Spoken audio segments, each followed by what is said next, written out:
The wagon wheels creaked against frozen earth as Sarah clutched her threadbare shawl tighter around her shoulders. Each jolt sent waves of pain through her bruised ribs, reminders of the life she was fleeing. Boston had become a prison of fists and whiskey breath, of nights spent hiding in corners while her stepfather raged through their cramped tenement. When she'd seen the advertisement for mail-order brides heading west, she hadn't hesitated. Anywhere had to be better than the hell she'd endured for 3 years since her mother's death. The other women in the wagon whispered nervously about their destinations. Most were heading to mining towns or cattle ranches, promised to men they'd never met. Sarah's situation was different, and the look she received from the others ranged from pity to horror. She was bound for the Dakota Territory, promised to a man named William Thornton who managed trade relations with the Lakota tribes. The letter had been clear about the dangers, the isolation, the harsh winters that could kill the unprepared. Sarah had signed anyway. Death by cold seemed preferable to death by violence. They reached Fort Laramie after 2 months of brutal travel. Sarah had lost weight she couldn't afford to lose, her already thin frame now gaunt beneath her worn dress. When she stepped down from the wagon, her legs nearly gave out. A soldier steadied her, his face creasing with concern as he took in her hollow cheeks and the yellow-green bruise still visible along her jawline. William Thornton was waiting at the fort's entrance. He was older than she'd expected, perhaps 50, with graying hair and a weathered face that spoke of years on the frontier. His eyes were kind though, and when he offered his hand to help her into his smaller wagon, his touch was gentle. Sarah flinched anyway, an instinct she couldn't control. The journey to the trading post took another week. Thornton spoke little, but what he did say was measured and calm. He explained the land, the tribes, the delicate balance of respect and commerce that kept peace in the territory. Sarah listened, storing away every word. Knowledge was survival, her mother had taught her that before the cancer took her. The trading post sat in a valley between rolling hills, a sturdy log structure that looked like it could withstand anything the wilderness threw at it. But Thornton's face was grim as they approached. A group of horses stood tethered outside, marked with symbols Sarah didn't recognize. Inside, voices rose in heated discussion.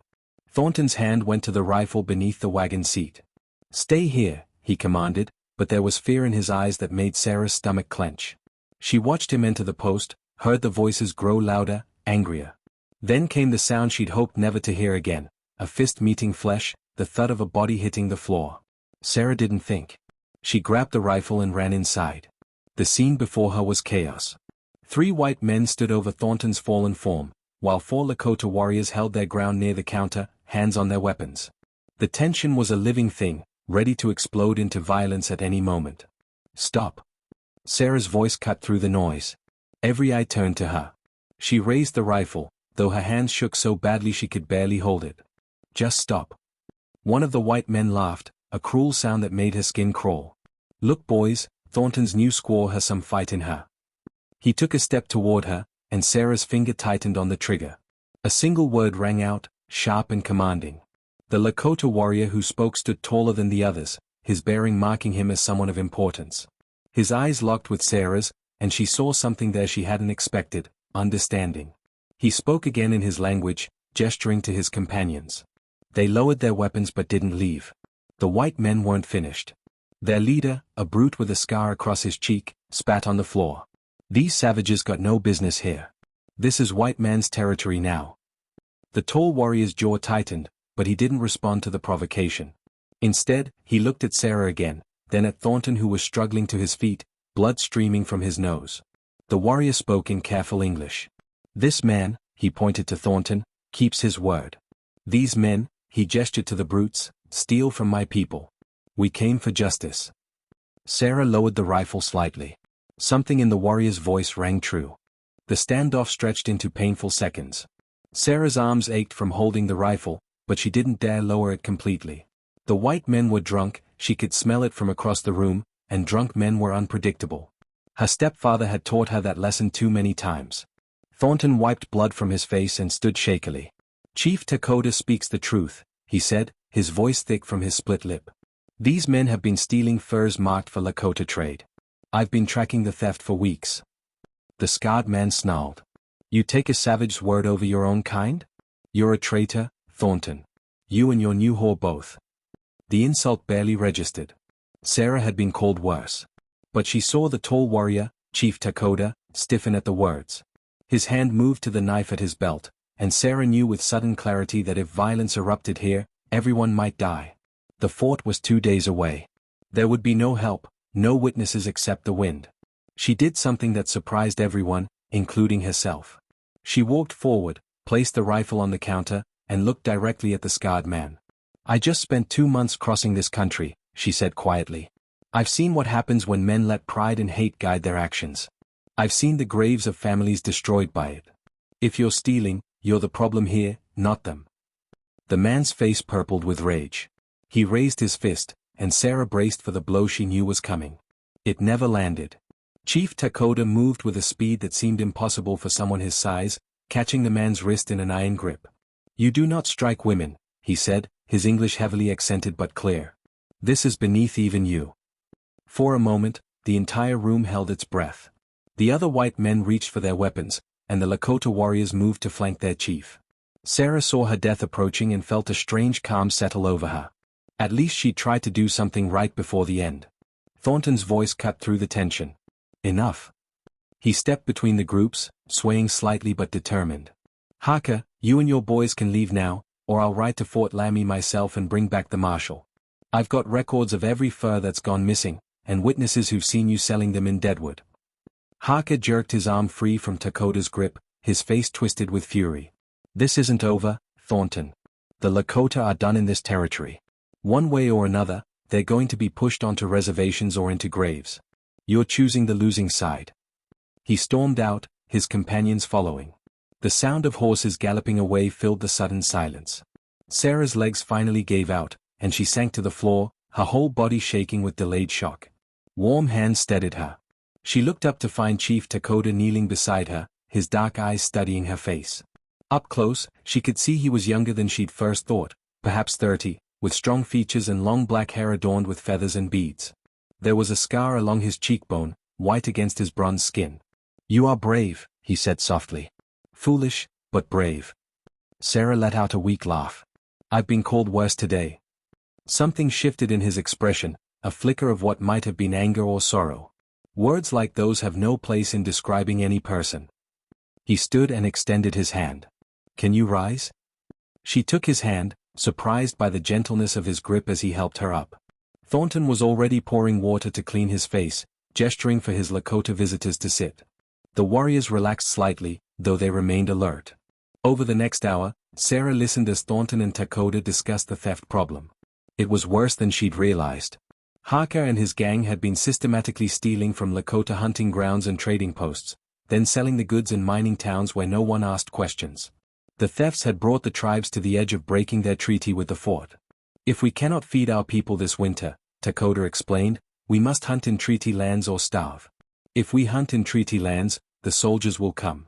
More death, more war. This is what men like Haka want. They profit from conflict."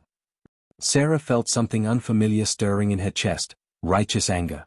Not the helpless fury she'd felt as her stepfather's victim, but a clean, focused rage at injustice. "What can be done?"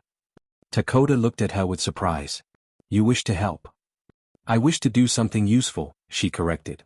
"I'm tired of being helpless." The chief's expression softened. "Helpless is not a word I would use for you, Sarah Thornton." "Just Sarah," she said. "The marriage hasn't happened yet.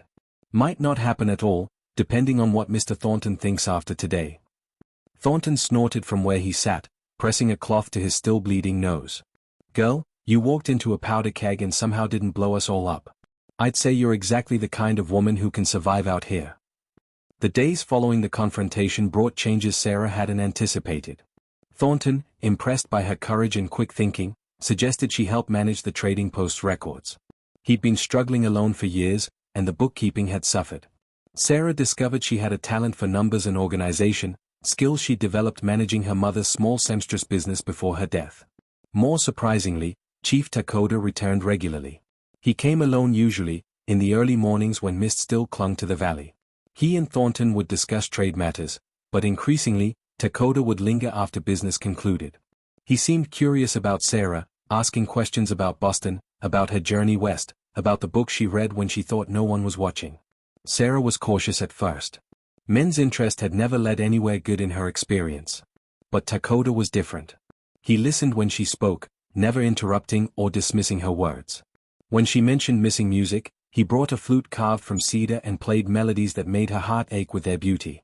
When she struggled to understand the complex relationships between the various Lakota bands, he patiently drew maps in the dirt outside the post, explaining generations of history. "Why do you spend time with me?" she asked one morning, surprising herself with her directness. They were sitting outside, watching the sun paint the hills gold. Thornton had ridden to Fort Laramie to file formal complaints about Harker's gang, leaving Sarah to mind the post. Dakota was quiet for a long moment. "I see something in you," he finally said. "A strength that has been tested but not broken. It reminds me of my sister." Sarah's breath caught. "Reminds you?" Past tense. His jaw tightened. 3 winters ago, white trappers came through our territory. They found her gathering medicine plants alone. When we found her. He stopped, pain flickering across his features. "She lived 2 days before the wounds took her. Before she died, she made me promise not to let hate consume me. She said that would give her murderers power over my spirit even after their deaths." "Did you find them?" Sarah asked quietly, already knowing the answer. The fort commander said there was no evidence. The men disappeared west, beyond his jurisdiction. Dakota's hands clenched. "For a long time, I struggled with my promise to her. I wanted blood. I wanted them to suffer as she suffered. What changed? I became chief. My personal pain became less important than my people's survival. Every decision I make affects hundreds of lives. If I choose violence from grief, families die. Children starve. The cycle continues." He looked at her directly.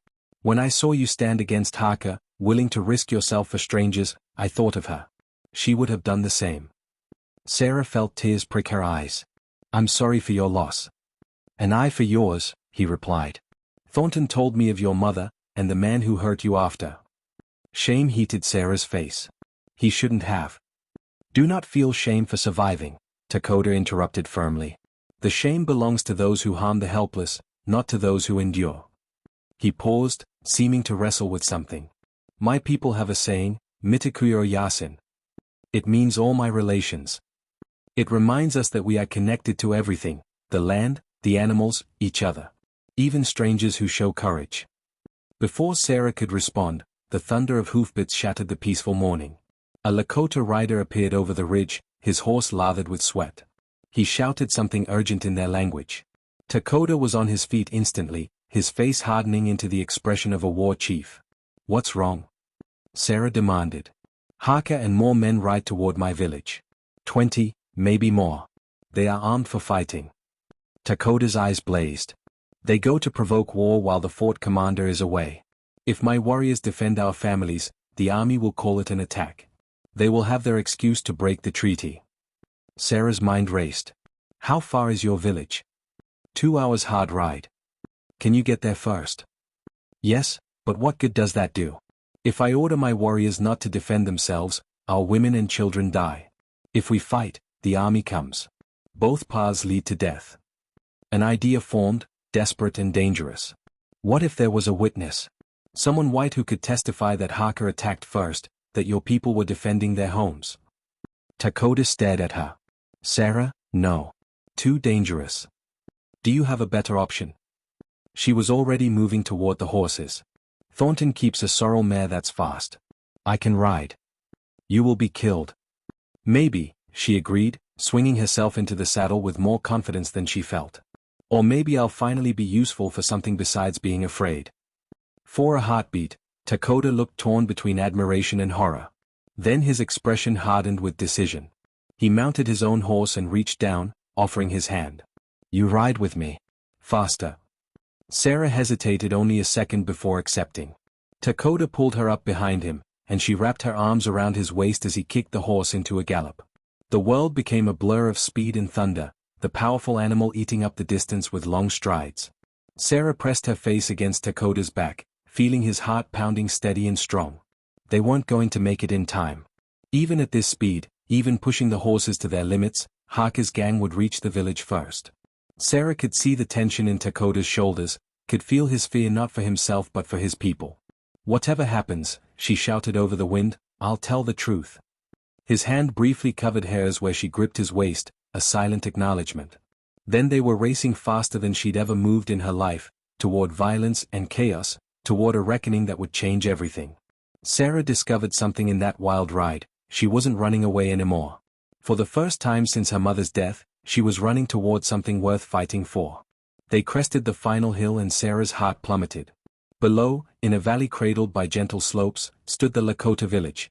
Dozens of teepees arranged in careful circles, cook fires sending lazy smoke into the afternoon air. And surrounding it like a noose tightening were Haka's men, at least 30 riders, more than Dakota had feared. They'd brought reinforcements, spoiling for the fight that would justify the army's intervention. Dakota's body went rigid with fury and fear. Sarah could see women grabbing children, warriors emerging from lodges with weapons, elderly people being helped toward the center of the village. The scene was moments from erupting into massacre. Dakota, wait. Sarah grabbed his arm as he started to charge down the slope.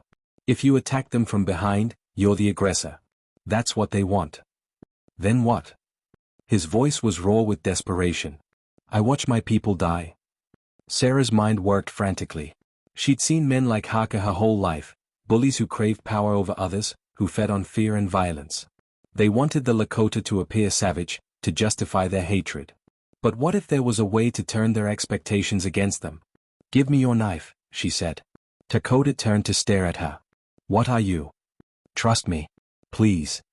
Sarah held out her hand, steady despite the terror coursing through her veins. I need you to trust me the way I trusted you in the trading post. Something passed between them in that moment, an understanding deeper than words. Dakota handed her his knife, and Sarah did something that would have seemed insane to anyone watching. She cut her palm, deep enough to bleed freely, then smeared the blood across her face and dress.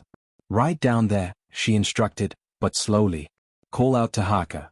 Tell him you've caught the white woman who was spying on your village, that you're going to execute her as a warning to all settlers. Sarah, this is madness. It's theater, she corrected. Haka wants to paint you as savages. Let him see what he expects to see, then show him something different.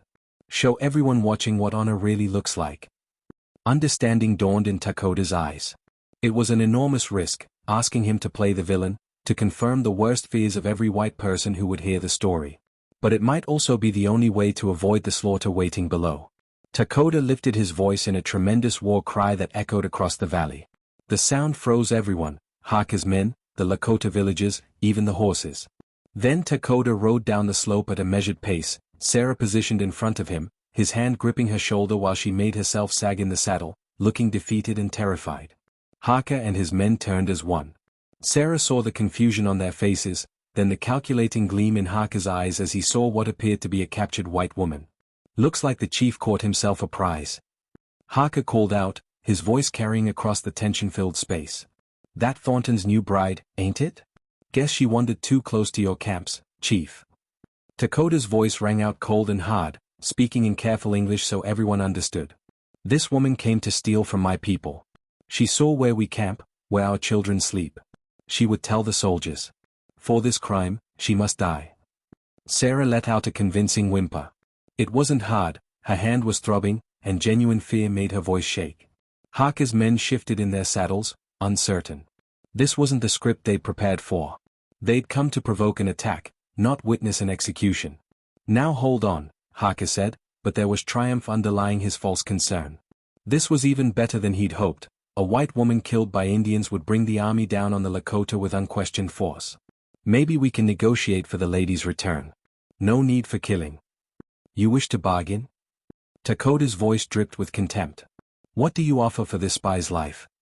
Sarah could see Haka's mind working, trying to figure the angle. Around them, Lakota warriors had emerged from the village, arrows knocked but not drawn. The women and children had disappeared into lodges. Everyone waited for what would come next. We'll leave peaceful like, Haka offered. Turn around, head back to the fort. You let the woman go, we forget we saw anything here.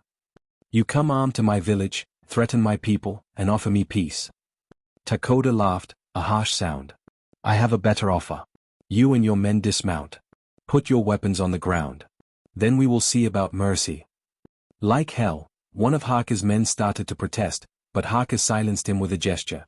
Sarah could see the calculation in the gang leader's eyes. He was outnumbered here, in the heart of Lakota territory, and fighting would get his men killed. But if he could witness the chief murdering a white woman, he'd have exactly the story he needed. All right, Harker agreed slowly. We'll do as you say. But Chief, you kill that woman, and there's no coming back from it. The whole territory will turn against you. Perhaps, Lakota said.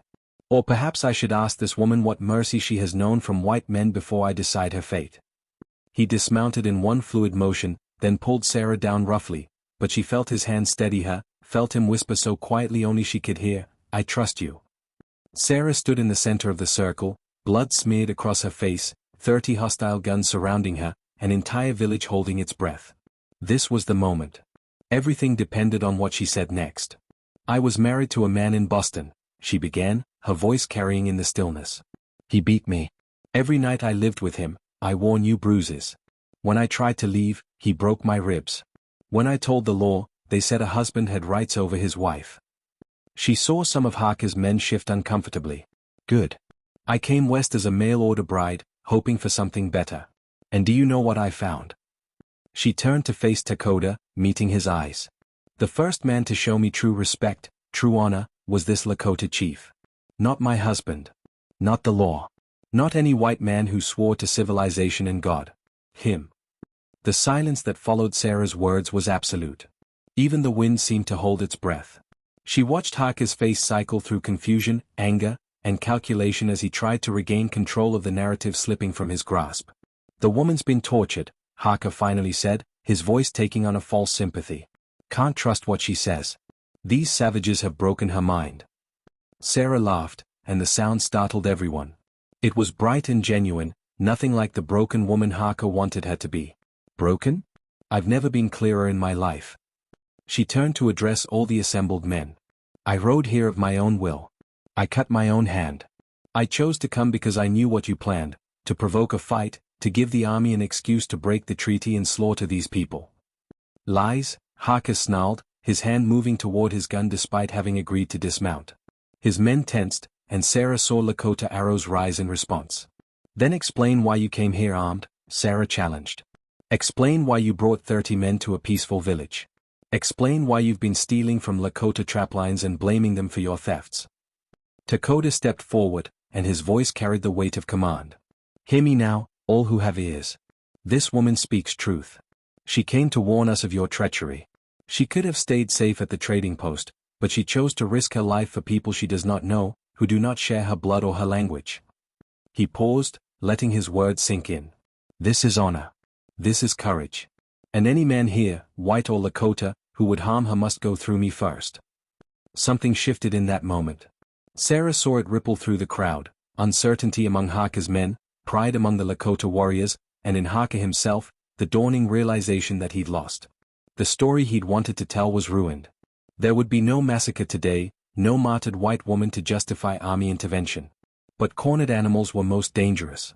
Harker's hand completed its journey to his gun, steel clearing leather with practiced speed. Time seemed to slow as Sarah saw the barrel rising toward Lakota. She didn't think, just moved, throwing herself forward. The gun roared, the sound deafening in the valley, and fire tore through Sarah's shoulder as the bullet found flesh. She hit the ground hard, dust filling her mouth. Through the ringing in her ears, she heard chaos erupt, shouts, the whistle of arrows, horses screaming. Hands grabbed her, pulling her backward, and she found herself looking up into Lakota's face, his eyes wide with fear and fury. "Foolish woman," he said, but his voice broke on the words. "So foolish and so brave." Around them, the fight was ending before it truly began. Harker's men found themselves surrounded by Lakota warriors, their leader lying in the dust with 3 arrows in him, not fatal shots, Sarah noted dimly, but enough to take him out of the fight. The gang members who'd come for violence now found themselves facing it, and their courage evaporated like morning mist. A Lakota woman rushed forward, old and weathered but with sure hands. She spoke rapidly to Lakota, who nodded and gently lifted Sarah. The world spun, pain radiating from her shoulder in waves. She was carried into a teepee where the air was thick with smoke from burning herbs. The old woman, whom others called Winona, began working on her wound with practiced efficiency. "The bullet passed through," Winona said in halting English, her hand steady as she cleaned the wound. "You will heal. But you are very lucky, child. Another handwidth to the right, and you would be with the spirits now." Sarah tried to laugh but it came out as a groan. "Doesn't feel lucky." That is because you have never been shot before, Winona replied with dry humor. The second time, you will know to appreciate survival more. Through the teepee opening, Sarah could see Thornton arriving with fort soldiers, drawn by the sound of gunfire. She watched as Dakota explained what had happened, his warriors corroborating the story, even some of Harker's own men, frightened now and eager to distance themselves from their leader, admitting they'd come looking for trouble. Hours passed in a haze of pain and medicinal tea that tasted like earth and honey. When Sarah finally felt clear-headed enough to sit up, she found Dakota sitting outside the teepee, waiting. The sun was setting, painting everything in shades of gold and amber. You should be resting, he said, but moved to help her sit beside him. I've rested enough. Sarah looked at her bandaged shoulder, then at him. Is everyone safe? Because of you, yes. Harker will face trial in the fort. His men scattered. The commander believes our account. Dakota's jaw tightened. But you nearly died. But I didn't. Sarah met his eyes. I chose this, Dakota. For the first time in my life, I chose to stand for something instead of just enduring. That means something. It means everything, he said quietly. Then, with visible effort, he added, Thornton says your arrangement with him was not a love match. That you came west to escape pain, not to find a husband. Sarah nodded, unsure where this was leading. My people have a custom, Dakota continued, his words careful. When someone saves a life, they become responsible for it. You saved many lives today, mine, my people's. By our ways, that creates a bond. What kind of bond? Sarah's heart was beating faster, though she told herself it was just the medicine. Dakota turned to face her fully. I cannot offer you an easy life. The winter will be hard, the future uncertain. The government pushes us toward reservations, toward the death of our ways. But if you choose to stay, you will be honored among us. Protected. Valued. He paused. And if you wished it, you would be treasured. Sarah looked at this man who had shown her what respect looked like, who had trusted her when she'd asked for trust, who led with wisdom instead of violence. She thought of the mail-order bride she'd been, running from pain toward an unknown fate. She thought of the woman she'd become in this valley, standing against injustice, choosing courage over safety. I don't know your language, she said slowly. I don't know your customs or how to properly honor your ways. But you wish to learn? Sarah smiled, and it felt like the first real smile she'd worn in years. I wish to belong somewhere. To be more than someone's burden or victim. If you're offering that, then yes. Dakota's rare smile transformed his face. Then we begin tomorrow. Tonight, you rest and heal. Tomorrow, you start becoming who you were always meant to be. As the stars emerged above the valley, Sarah felt something she'd thought lost forever, hope. Not the desperate hope of escape, but the solid hope of belonging, of purpose, of a future built on respect instead of fear. She'd come west expecting more abuse, had steeled herself for another kind of suffering. Instead, she'd found mercy, honor, and the beginning of a life worth living. The end.